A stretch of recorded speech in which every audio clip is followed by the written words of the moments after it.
نحمده ونصلي على رسوله الكريم اما بعد فاعوذ بالله من الشيطان الرجيم بسم الله الرحمن الرحيم اللهم صل على محمد وعلى آل محمد كما صليت على إبراهيم وعلى آل إبراهيم إنك حميد مجيد اللهم بارك على محمد وعلى آل محمد كما باركت على إبراهيم وعلى آل إبراهيم إنك حميد مجيد الحمدللہ رب العالمین۔ اللہ کے فضل و کرم سے پچھلی دفعہ ہم نے خلیفہ ثالث امیر المومنین مظلوم مدینہ سیدنا عثمان ابن عفان رضی اللہ تعالی عنہ کے مختصر فضائل بیان کیے تھے اور ان کی شہادت کا واقعہ بتایا تھا۔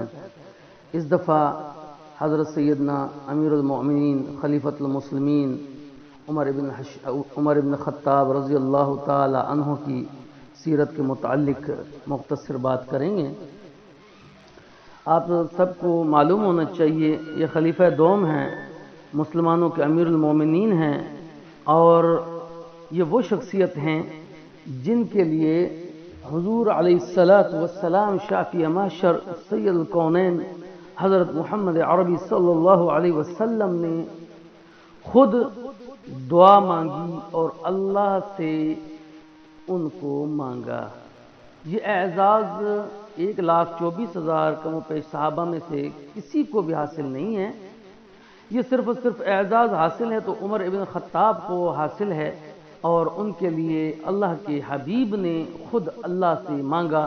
باقی سب حضور علیہ السلام کے پاس آئے، لیکن عمر وہ ہے جس کو رسول اللہ صلی اللہ علیہ وسلم نے اللہ سے مانگا۔ یہ مراد مصطفیٰ ہے اور داماد علی بھی ہے۔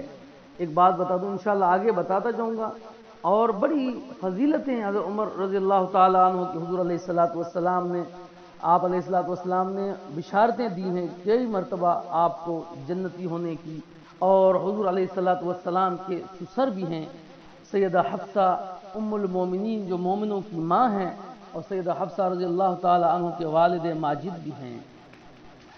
آپ رضی اللہ تعالی عنہ کا جو سلسلہ نسب ہے وہ یوں ہے کہ آپ علیہ السلام کی چھٹی 7ویں پشت میں جا کے آپ کا سلسلہ نسب ایک ہی ہے۔ آپ کا سلسلہ نسب مبارک اس طرح ہے کہ عمر بن خطاب بن نفیل بن عبد العزا بن رحاب بن قرۃ بن زراح بن عدی بن قاب بن لوے، یہ سلسلہ نسب ہے آپ کا، اور آپ حضور علیہ السلام کے خاندان جد امجد سے آپ کا رشتہ ہے، اور آپ علیہ السلام کا ایک ہی خاندان چلا آ رہا ہے، اور آپ علیہ السلام کے ہی خاندان میں سے ہیں۔ آپ علیہ السلام کا جو عبد المطلب کا شجرہ نسب ہے اور عمر بن خطاب کا جو شجرہ نسب ہے وہ آگے چل کے ایک ہو جاتا ہے۔ آپ حضرت حمزہ رضی اللہ تعالیٰ عنہ کے اسلام لانے کے بعد 6 نبوی میں سیدنا فاروق اعظم رضی اللہ تعالیٰ عنہ نے اسلام قبول فرمایا تھا۔ آپ کی اس وقت عمر 27 سال تھی، اور یہ تاریخ خلفاء میں لکھا ہوا ہے۔ انہوں نے بھی شجرہ نسب یوں ہی لکھا ہے کہ عمر بن الخطاب بن نفیل بن عبد العزا بن ریاح بن قرۃ بن رزاح بن عدی بن کعب بن لوے امیر المومنین ابو حفصہ قرشی بن عدوی فاروق اسلم فی سن۔ یہ ان کا جو شجرہ نسب ہے وہ بھی جو تاریخ خلفاء والے نے لکھا ہے ان کا بھی یہی شجرہ نسب ہے۔ حضور علیہ السلام نے آپ کو اسلام کے غلبے کے لیے اللہ سے مانگا تھا۔ جامع ترمذی کی حدیث مبارکہ ہے، حضرت عبداللہ بن عمر رضی اللہ تعالی عنہ سے روایت ہے کہ نبی کریم صلی اللہ علیہ وسلم نے دعا فرمائی، اے اللہ تو ابو جہل یا عمر الخطاب دونوں میں سے جو تیرے محبوب ہو، سمجھ آئی؟ بے احب، جو آپ کو محبوب ہے مجھے وہ چاہیے۔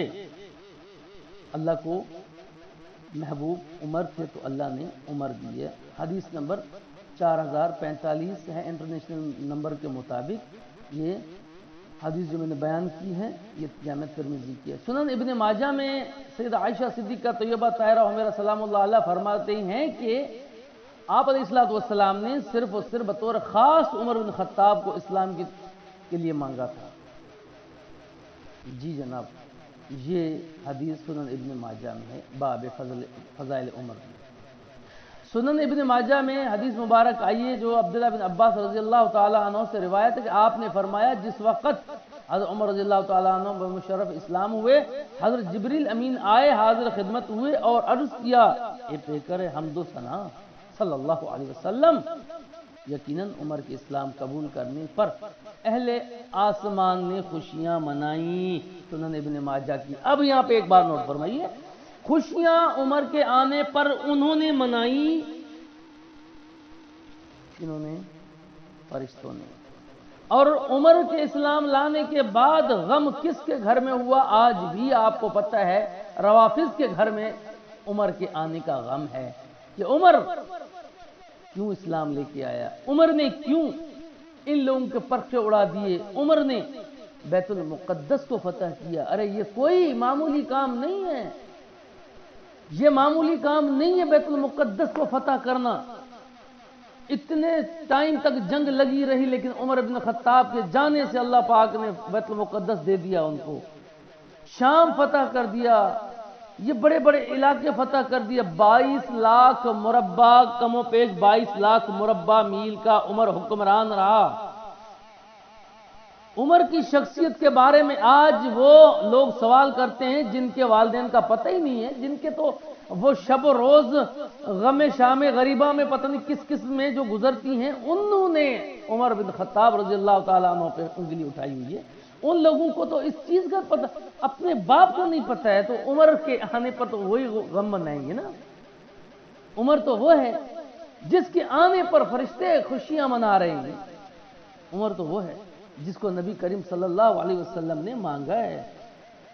بھئی عمر رضی اللہ تعالیٰ عنہ کی بات کرتے ہیں تو سیدنا فاروق اعظم رضی اللہ تعالیٰ عنہ نے کئی مقام پر صرف اور صرف ارادہ کر کے نبی کریم صلی اللہ علیہ وسلم سے بات کی ہے تو اللہ پاک نے قرآن بنا کے نازل کیا ہے۔ عمر تو وہ ہے۔ اب نعوذ باللہ من ذالک کہتے ہیں کہ عمر ایسا ہو گیا، عمر ویسا ہو گیا، اور تمہاری تاریخ کو میں مانوں یا قرآن کو مانوں، میں تو تمہاری تاریخ کو گندی ٹوکری کے ردی سے بھی گندا سمجھوں گا جو عمر کی شخصیت کے خلاف بولیں گی یا بات کریں گی۔ دوسری بات یہ یاد رکھ لیں، عمر کے ارادے سے پردے کا نزول جو ہوا، عمر کے آنے سے اسلام میں غیرت آئی۔ آج وہی بے غیرت بھی وہی ہے جن کو عمر سے بغض ہے، آج غیرت بھی ان کے پاس نہیں ہے جن کو عمر سے بغض ہے۔ اور عمر تو وہ ہے کہ جس نے ارادہ کیے یا رسول اللہ میرا دل کر رہا ہے کہ ادھر 2 رکعت نفل پڑھ لی جائے، لیکن اس وقت حکم نہیں تھا، عمر کا ارادہ ہوا، اللہ نے حکم دے دیا۔ جناب آپ بات کیا کرتے ہیں عمر کے بارے میں؟ عمر تو وہ ہے جو اللہ نے عمر کے آنے کے بعد جلال اسلام کو بخشا۔ کسی بھی شخصیت کو کے آنے سے اسلام کو جلال نہیں ملا ہے، اسلام کو رعب ملا ہے، اسلام کو عظمت ملی ہے، اسلام کو شان ملا ہے، اسلام کو رتبہ ملا ہے۔ اسلام کی جو عزت عمر کے آنے سے بڑھی ہے کسی کے نہیں آنے سے بڑھی ہے۔ اور فضائل ہر ایک صحابی کے اپنے اپنے ہیں، رتبے صحابیوں کے اپنے اپنے، شان اپنی اپنی ہے۔ کوئی بچپن میں آیا، کوئی بڑھاپے میں آیا، کوئی جوانی میں آیا، کوئی کچھ ٹائم کے لیے آیا، مگر یہ وہ ہے جس کو رسول اللہ نے مانگا ہے خدا سے۔ ارے تم کیا بات کرتے ہو؟ فضائل کی بات کرتے ہو، عمر کا انکار کرتے ہو، لعنتی ہو تم۔ تمہیں عمر کی صداقت کا کیا پتا؟ آج جھوٹی اور من گھڑت پوسٹیں بنا کر لوگوں کو ورغلانے کی کوشش کرتے ہو۔ ڈوب مرنے کا مقام ہے، آپ کو پتہ ہی نہیں ہے۔ قبول اسلام کے بعد بھی آپ کا تیور جلال ہمیشہ باقی رہا۔ سرور دو عالم صلی اللہ علیہ وسلم سے کمال وارتگی اور دین اسلام سے اٹوٹ واپسگی آپ کے دل میں ایسی گھر کر گئی تھی کہ ہر وقت آپ دین متین اور رسول امین کی شان اقدس کے دفاع کے لیے کمر بستہ رہتے۔ غزوہ بدر کے موقع پر آپ نے جان نثاری کا ایسا موقع نمونہ پیش کیا جو تا دم شمشیر و کمر تازہ رہے گا۔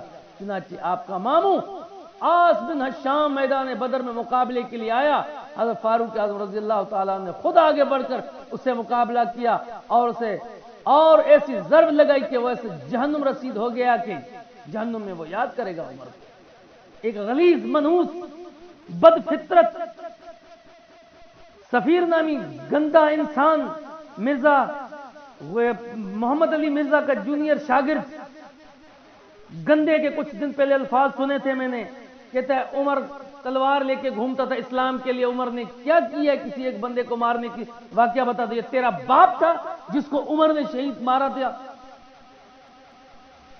جو عمر کے ہاتھوں مارا گیا. لگتا تو یوں ہے تم غلیظ لوگوں نے سیدنا فاروق اعظم کی شان میں بکواس کرنے کی کوشش کی ہے. تم لوگوں کے تو باپ دادا کا پتہ نہیں ہے, تم لوگ صحابہ اکرام پہ طنز کرتے ہو. تمہارے تو نسل کا پتہ نہیں ہے, تم صحابہ پہ انگلیاں اٹھاتے ہو. تمہیں صحابہ پہ بولنے کا حق کس نے دیا ہے؟ تم کون ہوتے ہو صحابہ کرام رضوان اللہ اجمعین کے خلاف بات کرنے والے؟ ارے اتنی تو غیرت کرو, جس جگہ کو رسول اللہ صلی اللہ علیہ وسلم فرماتے ماں بین بیتی و منبری روضۃ من ریاض الجنہ, اور اس جگہ پر جس جگہ پر اللہ نے اس کو سلایا ہے. تم غلیظ لوگ ہو, تم لوگوں کو شان عمر کا پتہ نہیں ہے اور تم بغض میں مبتلا ہو. کہتے ہو ہم محب اہل بیت ہیں. لختی لعنت ہو تمہاری شکلوں پہ بے غیرتو, جھوٹ بولتے ہو. اگر اہل بیت کے ساتھ تمہاری ہمدردی ہوتی تو اہل بیت کے رہبر و پیشوا حضرت علی رضی اللہ تعالی عنہ اپنی بیٹی ام کلثوم شیعہ کی کتابوں میں, اہل سنت کی کتابوں میں بھرا پڑا ہے. کھول کر دیکھ لو. ام کلثوم کا نکاح عمر فاروق سے ہوا ہے. دجالو تمہیں پتہ نہیں ہے؟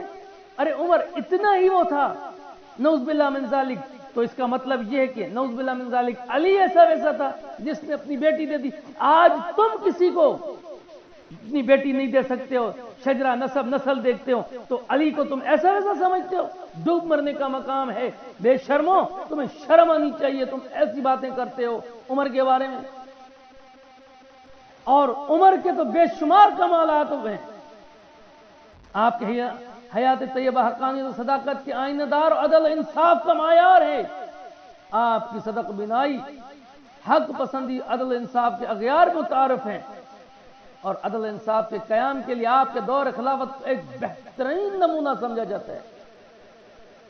آپ کے دور خلافت, اللہ اکبر, اس کی مثال آج غیر جو کفار ہیں, اور تم مسلمان کہلواتے اپنے آپ کو. ڈوب مرنے کا